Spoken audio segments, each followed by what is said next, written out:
ನಮಸ್ಕಾರ ಸ್ನೇಹಿತರೆ, ಇದೀಗ ತಾನೇ ಬಂದಿರುವ ಮುಖ್ಯವಾದ ಮಾಹಿತಿಗಳು. ಗೃಹಲಕ್ಷ್ಮಿಯರಿಗೆ 2,000 ರೂಪಾಯಿ ಯಾಕೆ ಕೊಟ್ಟಿಲ್ಲ ಎಂದು ಪ್ರಶ್ನೆ ಮಾಡುತ್ತಿದ್ದಂತೆ ಸ್ವಿಸ್ ಬ್ಯಾಂಕಿನ 15 ಲಕ್ಷ ಯಾಕೆ ಕೊಟ್ಟಿಲ್ಲ ಎಂದು ಸಂತೋಷ್ ಲಾಡ್ ಅವರು ತಿರುಗೇಟು ಕೊಟ್ಟಿದ್ದಾರೆ. ಇದೇ ಮಧ್ಯೆ ಕೆಪಿಸಿಸಿಯಲ್ಲಿ ಕಸವು ಕೂಡ ಗುಡಿಸಿ ಮೇಲೆ ಬಂದಿದ್ದೇನೆ ಎಂದಿರುವ ಡಿಕೆ ಶಿವಕುಮಾರ್ ಹೇಳಿಕೆಗೆ ಪ್ರಿಯಾಂಕ್ ಖರ್ಗೆ ಅವರು ಪ್ರತಿಕ್ರಿಯೆ ನೀಡಿದ್ದಾರೆ. ಏನಿದು ಮಾಹಿತಿ ಡೀಟೇಲ್ ಆಗಿ ನೋಡೋಣ. ಮತ್ತೊಂದೆಡೆಯಲ್ಲಿ ಕೊನೆಗೂ ಕೇಂದ್ರ ಸರ್ಕಾರ ಬಜೆಟ್ ಮಂಡನೆಗೆ ಮುಹೂರ್ತ ಫಿಕ್ಸ್ ಮಾಡಿದೆ. ಫೆಬ್ರವರಿ 1ರಂದೇ ಬಜೆಟ್ ಮಂಡನೆ ಆಗುತ್ತಂತೆ. ಎಲ್ಲ ಮಾಹಿತಿಗಳು ಬಂದಿವೆ ಸ್ನೇಹಿತರೆ. ಮತ್ತೊಂದೆಡೆಯಲ್ಲಿ ಮುಖ್ಯಮಂತ್ರಿ ಸಿದ್ದರಾಮಯ್ಯರು ಅಧಿಕಾರದಲ್ಲಿ ಇನ್ನೂ ಎಷ್ಟು ದಿನ ಇರುತ್ತೇನೋ ಗೊತ್ತಿಲ್ಲ ಎಂದು ಹೇಳಿಕೆ ಕೊಡುತ್ತಿದ್ದಂತೆ ಮತ್ತೊಂದೆಡೆಯಲ್ಲಿ ಡಿಕೆ ಶಿವಕುಮಾರ್ ಅವರು ಕೊಟ್ಟ ಮಾತು ಉಳಿಸಿಕೊಳ್ಳಬೇಕು, ನುಡಿದಂತೆ ನಡೆಯಬೇಕು ಎಂದು ಸಿದ್ದರಾಮಯ್ಯರ ಮುಂದೆನೆ ಶಾಕಿಂಗ್ ಹೇಳಿಕೆ ಕೊಟ್ಟಿದ್ದಾರೆ. ವಿಡಿಯೋ ಮಾತ್ರ ಬಹಳ ಮುಖ್ಯವಾಗಲಿದೆ ಸ್ನೇಹಿತರೆ. ಇನ್ನು ಚಿನ್ನ ಪ್ರಿಯರಾಗಿದ್ರೆ ಶಾಕಿಂಗ್ ಮಾಹಿತಿ. ಸತತ 5 ದಿನ ಚಿನ್ನದ ಬೆಲೆ ಏರಿಕೆಯಾಗಿ ಹೊಸ ದಾಖಲೆ ಸೃಷ್ಟಿ ಮಾಡಿದೆ. ಎಷ್ಟು ಏರಿಕೆ ಆಗಿದೆ ಮಾಹಿತಿ ನೋಡೋಣ. ಇನ್ನು ಗೃಹಲಕ್ಷ್ಮಿಯರಿಗೆ ಮತ್ತೊಂದು ಶಾಕಿಂಗ್ ಮಾಹಿತಿ ಕೂಡ ಬಂದಿದೆ. ಬಿಪಿಎಲ್ ಕಾರ್ಡು ರದ್ದಾದರೆ ಗೃಹಲಕ್ಷ್ಮಿ ಯೋಜನೆಯ 2,000 ರೂಪಾಯಿ ಕೂಡ ನಿಲ್ಲುತ್ತಂತೆ. ಎಲ್ಲ ಮಾಹಿತಿಗಳನ್ನ ವಿಡಿಯೋದಲ್ಲಿ ನೋಡೋಕ್ಕಿಂತ ಮೊದಲು ನೀವು ಸುದ್ದಿ 9 ಯೂಟ್ಯೂಬ್ ಚಾನೆಲ್ಗೆ ಮೊದಲ ಬಾರಿ ಭೇಟಿ ಕೊಡುತ್ತಿದ್ರೆ ದಯವಿಟ್ಟು ಸಬ್ಸ್ಕ್ರೈಬ್ ಆಗಿ ಪಕ್ಕದಲ್ಲಿ ಕಾಣಿಸೋ ಗಂಟೆ ಒತ್ತಿ.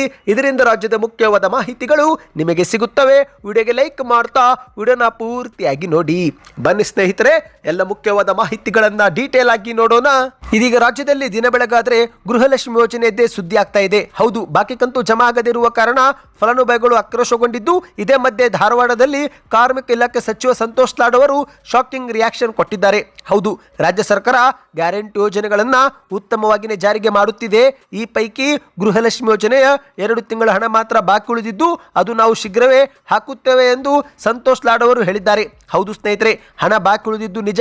ಆದರೆ ಪ್ರತಿಯೊಬ್ಬರಿಗೆ ಬಿಜೆಪಿಯವರು ಸ್ವಿಸ್ ಬ್ಯಾಂಕ್ನಲ್ಲಿರುವ 15 ಲಕ್ಷ ತಂದು ಕೊಡುವುದಾಗಿ ಹೇಳಿದ್ರಲ್ಲ, ಬಿಜೆಪಿ ಮುಖಂಡರು ಆ ಹಣವನ್ನು ಯಾಕೆ ಕೊಟ್ಟಿಲ್ಲ ಎಂದು ಧಾರವಾಡದಲ್ಲಿ ಪ್ರಶ್ನೆಯನ್ನ ಮಾಡಿದ್ದಾರೆ. ಹೌದು, ಸುದ್ದಿಗಾರರ ಜೊತೆಗೆ ಮಾತನಾಡಿರುವಂತಹ ಸಂತೋಷ್ ಲಾಡ್ ಅವರು ಗೃಹಲಕ್ಷ್ಮಿ ಯೋಜನೆಗೆ ಸಂಬಂಧಿಸಿದಂತೆ ಈವರೆಗೆ ಎಲ್ಲ ಬಾಕಿ ಕಂತು ಬಿಡುಗಡೆ ಮಾಡಲಾಗುತ್ತಿದೆ.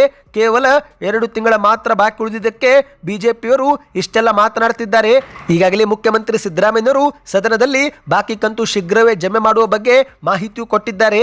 ಇನ್ನು ಬಿಜೆಪಿಯವರು ಎಲೆಕ್ಷನ್ಗಾಗಿ ಬೇರೆ ರಾಜ್ಯಕ್ಕೆ ದುಡ್ಡು ಕೊಡುತ್ತಿದ್ದು ಇವರಿಗೆ ನಮ್ಮ ಬಗ್ಗೆ ಮಾತನಾಡಲು ನೈತಿಕತೆ ಏನು ಇದೆ ಎಂದು ಸಂತೋಷ್ ಲಾಡ್ ಅವರು ಕಿಡಿಕಾರಿದ್ದಾರೆ. ಅಂದ ಹಾಗೆ ಸ್ನೇಹಿತರೆ, ಗೃಹಲಕ್ಷ್ಮಿ ಯೋಜನೆ ಬಗ್ಗೆ ಇನ್ನಷ್ಟು ಮಾಹಿತಿ ಬಂದಿದೆ, ಅದು ಕೂಡ ನೋಡೋಣ.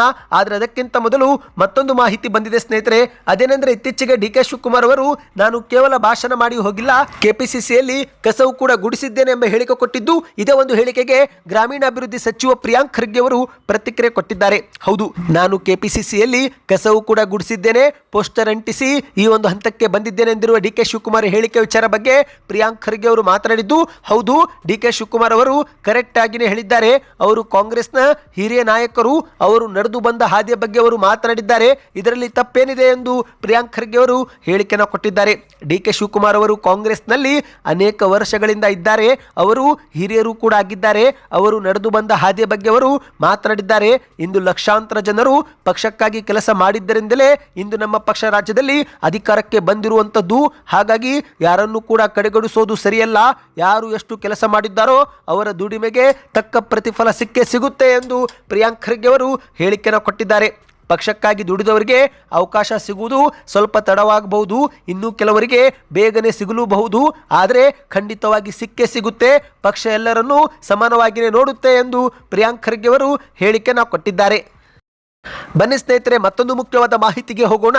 ಅಂತೂ ಇಂತೂ ಕೇಂದ್ರ ಸರ್ಕಾರ ಬಜೆಟ್ ಮಂಡನೆಗೆ ಮುಹೂರ್ತ ಫಿಕ್ಸ್ ಮಾಡಿದೆ. ಹೌದು, ಫೆಬ್ರವರಿ 1 ಭಾನುವಾರ ಬಂದಿದ್ದರಿಂದ ಬಜೆಟ್ ಮಂಡನೆ ಮಾಡುತ್ತಾರೋ ಇಲ್ಲವೋ ಎಂಬ ಒಂದು ಅನುಮಾನ ಮೂಡಿತ್ತು. ಆದರೆ ಇದೀಗ ಸ್ವತಃ ಕೇಂದ್ರ ಸರ್ಕಾರ ಈ ಬಗ್ಗೆ ಸ್ಪಷ್ಟನೆ ಕೊಟ್ಟಿದೆ.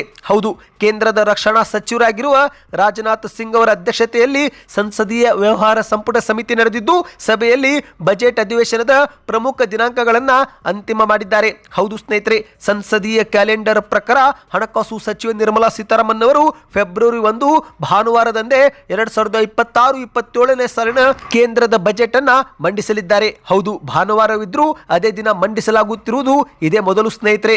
ಸಂಸತ್ತಿನ ಜಂಟಿ ಅಧಿವೇಶನವನ್ನು ಉದ್ದೇಶಿಸಿ ಮೊದಲಿಗೆ ರಾಷ್ಟ್ರಪತಿಗಳು ಜನವರಿ 28ರಂದು ಭಾಷಣ ಮಾಡ್ತಾರಂತೆ. ನಂತರ ಜನವರಿ 29ರಂದು ಆರ್ಥಿಕ ಸಮೀಕ್ಷೆಯ ಸಂಸತ್ತನ್ನು ಮಂಡಿಸುತ್ತಾರಂತೆ. ನಂತರ ಕೊನೆಯದಾಗಿ ಫೆಬ್ರವರಿ 1 ಬೆಳಿಗ್ಗೆ 11 ಗಂಟೆಗೆ ನಿರ್ಮಲಾ ಸೀತಾರಾಮನ್ ಅವರು ಕೇಂದ್ರದ ಬಜೆಟ್ ಅನ್ನ ಮಂಡಿಸುತ್ತಾರಂತೆ. ಹೌದು, ಈಗಾಗಲೇ ಸತತವಾಗಿ 8ನೇ ಬಾರಿ ಬಜೆಟ್ ಅನ್ನ ಮಂಡಿಸಿ ನಿರ್ಮಲಾ ಸೀತಾರಾಮನ್ ಅವರು ದಾಖಲೆ ಬರೆದಿದ್ದು, ಈಗ ಆ ಒಂದು ದಾಖಲೆಯನ್ನು ಅಳುಕಿಸಿ ಮತ್ತೊಮ್ಮೆ ಹೊಸ ದಾಖಲೆ ಬರೆಯಲಿದ್ದಾರೆ. ಅಂದ ಹಾಗೆ ಸ್ನೇಹಿತರೆ, ಈ ಬಾರಿಯ ಬಜೆಟ್ ಸ್ವಾತಂತ್ರ್ಯ ಬಂದ ನಂತರದ 80ನೇ ಬಜೆಟ್ ಕೂಡ ಆಗಿರುತ್ತೆ ಸ್ನೇಹಿತರೆ. ಇನ್ನು ಈ ಬಾರಿ ಬಜೆಟ್ ನಲ್ಲಿ ಮಧ್ಯಮ ವರ್ಗದವರಿಗೆ, ಹಿರಿಯರಿಗೆ, ರೈತರಿಗೆ, ಕಾರ್ಮಿಕರಿಗೆ ಸೇರಿದಂತೆ ಹಲವರಿಗೆ ಗುಡ್ ನ್ಯೂಸ್ ಸಿಗುವ ಸಾಧ್ಯತೆ ಇದೆ. 2028ರಲ್ಲಿ ಲೋಕಸಭಾ ಚುನಾವಣೆ ನಡೆಯಲಿದ್ದು, ಹಾಗಾಗಿ ಈ ಬಾರಿಯ ಬಜೆಟ್ ನಲ್ಲಿ ಹೊಸ ಹೊಸ ಬದಲಾವಣೆಗಳು ನಾವು ಕಾಣಬಹುದಾಗಿದೆ. ಅಂದ ಹಾಗೆ ಇತ್ತೀಚೆಗೆ ಜಿಎಸ್ಟಿಯಲ್ಲೂ ಕೂಡ ದೊಡ್ಡ ಬದಲಾವಣೆ ಮಾಡಿದ ಪರಿಣಾಮ ಫೆಬ್ರವರಿ 1ರಿಂದ ಸಿಗರೆಟ್ ಬೆಲೆಗಳು ದೊಡ್ಡ ಮಟ್ಟದಲ್ಲಿ ಏರಿಕೆ ಆಗಲಿದೆ. ಹೌದು, ಕೇಂದ್ರ ಸರ್ಕಾರ ಸಿಗರೆಟ್ಗಂತಲೇ ಒಂದು ನಿರ್ದಿಷ್ಟವಾದ ಹೊಸ ಒಂದು ಅಬಕಾರಿ ಸುಂಕವನ್ನ ಪರಿಚಯಿಸಿದೆ ಸ್ನೇಹಿತರೆ. ಸರಿಸುಮಾರು 1,000 ಸಿಗರೆಟ್ ಬ್ರ್ಯಾಂಡ್ಗಳ ಬೆಲೆ ಏರಿಕೆ ಮಾಡಲಾಗುತ್ತೆ ಎಂದು ಹೇಳಲಾಗಿದೆ. ನೀವು ಕೂಡ ಏನಾದರೂ ರೈತರಾಗಿದ್ದರೆ, ಕಾರ್ಮಿಕರಾಗಿದ್ದರೆ, ಬಡವರ್ಗದವರಿದ್ದರೆ, ಮಧ್ಯಮ ವರ್ಗದವರಿದ್ದರೆ ಬಜೆಟ್ ನಲ್ಲಿ ಯಾವ ಯೋಜನೆಗಳು ಜಾರಿಗೆ ಆಗಬೇಕು, ನಿಮ್ಮ ಒಂದು ನಿರೀಕ್ಷೆಯನ್ನು ಕಮೆಂಟ್ ಮಾಡಿ. ಇದರಿಂದ ಒಂದು ಉತ್ತಮ ಫೀಡ್ಬ್ಯಾಕ್ ಸಿಗುತ್ತೆ. ಬನ್ನಿದೀಗ ಮತ್ತೊಂದು ಮುಖ್ಯವಾದ ಮಾಹಿತಿಗೆ ಹೋಗೋಣ ಸ್ನೇಹಿತರೆ.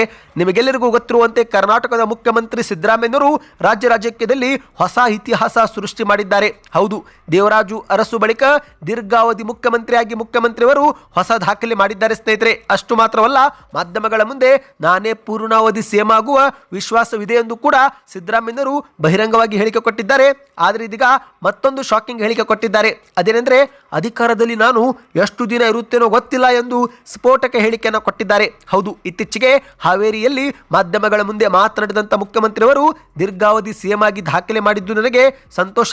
ಜನರ ಆಶೀರ್ವಾದದಿಂದ ನಾನು ಇಲ್ಲಿಯವರೆಗೆ ಬಂದಿದ್ದೇನೆ. ಅಧಿಕಾರದಲ್ಲಿ ಇನ್ನು ಎಷ್ಟು ದಿನ ಇರುತ್ತೇನೋ ಗೊತ್ತಿಲ್ಲ. ಜನರ ಆಶೀರ್ವಾದ ಇರುವವರೆಗೂ ನಾನು ಕೆಲಸ ಮಾಡುತ್ತೇನೆ. ಇನ್ನು ರಾಜಕೀಯದಲ್ಲಿ ಇದುವರೆಗೆ ನಾನು ಮಾಡಿದ ಕೆಲಸ ನನಗೆ ತೃಪ್ತಿ ತಂದಿದೆ ಎಂದು ಸಿದ್ದರಾಮಯ್ಯನವರು ತಿಳಿಸಿದ್ದಾರೆ. ರಾಜಕಾರಣದಲ್ಲಿ ಇರಬೇಕಾದ್ರೆ ಜನರ ಆಶೀರ್ವಾದ ಇರಲೇಬೇಕು. ಅವರ ಆಶೀರ್ವಾದದಿಂದ ಇಲ್ಲಿವರೆಗೆ ನಾನು ಸಾಗಿ ಬಂದಿದ್ದು, ಜನರ ಆಶೀರ್ವಾದ ಇರುವವರೆಗೂ ಮುಂದೆಯೂ ಕೂಡ ರಾಜಕೀಯದಲ್ಲಿ ಇರುತ್ತೇನೆ ಎಂದು ಸಿದ್ದರಾಮಯ್ಯನವರು ಹೇಳಿಕೆಯನ್ನು ಕೊಟ್ಟಿದ್ದಾರೆ ಸ್ನೇಹಿತರೆ. ಈಗ ಹಾವೇರಿಯ ವೈದ್ಯಕೀಯ ಕಾಲೇಜು ಕೂಡ ಪೂರ್ಣಗೊಂಡಿದ್ದು, ಇದಕ್ಕಾಗಿಯೇ ಸುಮಾರು 500 ಕೋಟಿ ರೂಪಾಯಿ ವೆಚ್ಚವಾಗಿದೆ. ಇದನ್ನ ಈ ಒಂದು ಹಿಂದೆ ನಾನೇ ಘೋಷಣೆ ಮಾಡಿದ್ದೆ, ಹಾಗಾಗಿ ನಾನೇ ಉದ್ಘಾಟನೆ ಮಾಡುತ್ತಿದ್ದೇನೆ. ಈಗಾಗಲೇ ಇಲ್ಲಿ 3 ಬ್ಯಾಚ್ಗಳು ನಡೆಯುತ್ತಿವೆ ಎಂದು ಸಿದ್ದರಾಮಯ್ಯನವರು ತಿಳಿಸಿದ್ದಾರೆ. ಇದೇ ನಡುವೆ ಸಿದ್ದರಾಮಯ್ಯನವರ ಸರ್ಕಾರ ಬೊಕ್ಕಸ ಖಾಲಿ ಮಾಡಿ ಕುಳಿತಿದೆ ಎಂಬ ಬಿಜೆಪಿ ಟೀಕೆಗೆ ಪ್ರತಿಕ್ರಿಯೆ ಕೊಟ್ಟಂತ ಸಿದ್ದರಾಮಯ್ಯನವರು, ಬಿಜೆಪಿಯವರು ಸುಳ್ಳು ಹೇಳುವುದರಲ್ಲಿ ನಿಸ್ಸೀಮರು. ಕೇಂದ್ರ ಸರ್ಕಾರ ಜಿಎಸ್ಟಿ ಜಾರಿಗೆ ತಂದು 8 ವರ್ಷಗಳ ಕಾಲ ಹೆಚ್ಚಿಗೆ ತೆರಿಗೆ ಸುಲಿಗೆ ಮಾಡಿ ಈಗ ತೆರಿಗೆ ನಾವು ಕಡಿಮೆ ಮಾಡಿದ್ದೇವೆ ಎನ್ನುತ್ತಿದ್ದಾರೆ. ಈಗ ಕರ್ನಾಟಕ ರಾಜ್ಯವೊಂದಕ್ಕೆ ವರ್ಷಕ್ಕೆ 10 ರಿಂದ 12 ಸಾವಿರ ಕೋಟಿ ರೂಪಾಯಿ ಕಡಿಮೆ ಆಗ್ತಾ ಇದೆ. ಈ ವರ್ಷ 5 ರಿಂದ 5 ಸಾವಿರ ಕೋಟಿ ನಷ್ಟವಾಗಿದೆ. ಇದಕ್ಕೆಲ್ಲ ಯಾರು ಹೊಣೆ ಎಂದು ಸಿದ್ದರಾಮಯ್ಯನವರು ಪ್ರಶ್ನೆ ಮಾಡಿದ್ದಾರೆ. ಅಂದ ಹಾಗೆ ಸ್ನೇಹಿತರೆ, ಇದೊಂದು ಕಡೆ ಆದರೆ ಮತ್ತೊಂದೆಡೆಯಲ್ಲಿ ಸಿದ್ದರಾಮಯ್ಯನವರ ಮುಂದೆ ಡಿ ಕೆ ಶಿವಕುಮಾರ್ ಅವರು ಕೊಟ್ಟ ಮಾತು ಉಳಿಸಿಕೊಳ್ಳಬೇಕು, ನುಡಿದಂತೆ ನಡೆಯಬೇಕು ಎಂದು ಹಾವೇರಿಯಲ್ಲಿ ಹೇಳಿಕೆ ಕೊಟ್ಟಿದ್ದಾರೆ. ಹೌದು, ಈಗಾಗಲೇ ರಾಜ್ಯದಲ್ಲಿ ಸಿಎಂ ಕುರ್ಚಿ ಕಲಹ ಜೋರಾಗಿದೆ. ಇದೇ ಮಧ್ಯೆ ಸಿದ್ದರಾಮಯ್ಯನವರು ಅರಸೂರ ದಾಖಲೆಯೂ ಕೂಡ ಮರೆದಿದ್ದು, ಮತ್ತೊಂದೆಡೆಯಲ್ಲಿ ರಾಜಕೀಯ ವೈರಾಗ್ಯದ ಬಗ್ಗೆಯೂ ಕೂಡ ಸಿದ್ದರಾಮಯ್ಯನವರು ಮಾತನಾಡಿದ್ದಾರೆ. ಆದರೆ ಅತ್ತ ಡಿ ಕೆ ಶಿವಕುಮಾರ್ ಅವರು ಮತ್ತೊಮ್ಮೆ ಕೊಟ್ಟ ಮಾತಿನ ಬಗ್ಗೆ ಮಾತನಾಡಿದ್ದಾರೆ. ಹೌದು, ಮಾಧ್ಯಮಗಳ ಮುಂದೆ ಮಾತನಾಡಿದಂತ ಡಿ ಕೆ ಶಿವಕುಮಾರ್ ಅವರು ಕೊಟ್ಟ ಮಾತನ್ನು ಉಳಿಸಿಕೊಳ್ಳಬೇಕು ಎಂದು ಹೇಳಿಕೆ ಕೊಟ್ಟಿದ್ದಾರೆ. ವರ್ಲ್ಡ್ ಪವರ್ಕ್ಕಿಂತ ವರ್ಡ್ ಪವರ್ ಹೆಚ್ಚು, ಅಂದರೆ ಕೊಟ್ಟ ಮಾತು ಉಳಿಸಿಕೊಳ್ಳುವುದು ಬಹಳ ಮುಖ್ಯ ಎಂದು ಹಾವೇರಿಯಲ್ಲಿ ಡಿ ಕೆ ಶಿವಕುಮಾರ್ ಅವರು ಹೇಳಿಕೆ ಕೊಟ್ಟಿದ್ದಾರೆ. ಬನ್ನಿ ಸ್ನೇಹಿತರೆ, ಮತ್ತೊಂದು ಸುದ್ದಿಗೆ ಹೋಗೋಣ. ಸತತವಾಗಿ 5 ದಿನ ಚಿನ್ನದ ಬೆಲೆ ಏರಿಕೆ ಕಂಡು ಹೊಸ ದಾಖಲೆ ಸೃಷ್ಟಿ ಮಾಡಿದೆ. ಬಂಗಾರ ಪ್ರಿಯರಿಗೆ ಶಾಕಿಂಗ್ ಸುದ್ದಿ. ಹೌದು ಸ್ನೇಹಿತರೆ, ಚಿನ್ನ ಮತ್ತು ಬೆಳ್ಳಿ ಬೆಲೆ ಮತ್ತೊಮ್ಮೆ ಹೆಚ್ಚಳವಾಗಿದೆ. ಬಂಗಾರ ಖರೀದಿ ಮಾಡಬೇಕು ಎಂದು ನಿರೀಕ್ಷೆ ಮಾಡುತ್ತಿದ್ದ ಬಂಗಾರ ಪ್ರಿಯರಿಗೆ ಆಘಾತ ಎದುರಾಗಿದೆ.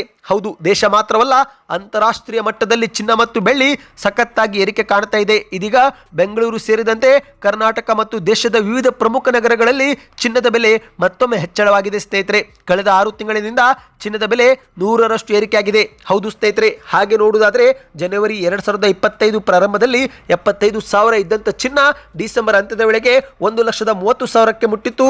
ಈಗ ಮತ್ತೆ ಜನವರಿ 10 ದಿನ ಕಳೆದಿದೆ, ಆಗಲೇ ಚಿನ್ನದ ಬೆಲೆ ಮತ್ತೆ 10,000 ಏರಿಕೆ ಕಂಡಿದೆ. ಹೌದು ಸ್ನೇಹಿತರೆ, ಜನವರಿ 9ರ ಮಾರುಕಟ್ಟೆ ಪ್ರಕಾರ 1 ಗ್ರಾಂ ಚಿನ್ನದ ಬೆಲೆ 14,046 ರೂಪಾಯಿ, ಅಂದ್ರೆ 10 ಗ್ರಾಂಗೆ 1,40,460 ರೂಪಾಯಿ ಸ್ನೇಹಿತರೆ. ಹೌದು, ಈಗ ಚಿನ್ನ ಮತ್ತೆ 1,40,000 ರೂಪಾಯಿ ಆಗಿದೆ. ಶೀಘ್ರವೇ ಈ ಒಂದು ಚಿನ್ನ 1,50,000 ರೂಪಾಯಿ ಕೂಡ ಆಗಬಹುದು ಎಂದು ನಿರೀಕ್ಷೆ ಮಾಡಲಾಗಿದೆ ಸ್ನೇಹಿತರೆ.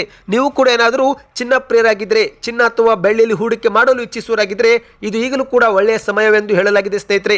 ಯಾಕಂದ್ರೆ 2026 ಮುಗಿಯುವಷ್ಟರಲ್ಲಿ ಚಿನ್ನದ ಬೆಲೆ 2 ಲಕ್ಷ ದಾಟುವುದು ಮಾತ್ರ ಗ್ಯಾರಂಟಿ ಎಂದು ಅಂದಾಜು ಮಾಡಲಾಗಿದೆ. ಬನ್ನಿದೀಗ ಕೊನೆಯ ಮಾಹಿತಿಗೆ ಹೋಗೋಣ.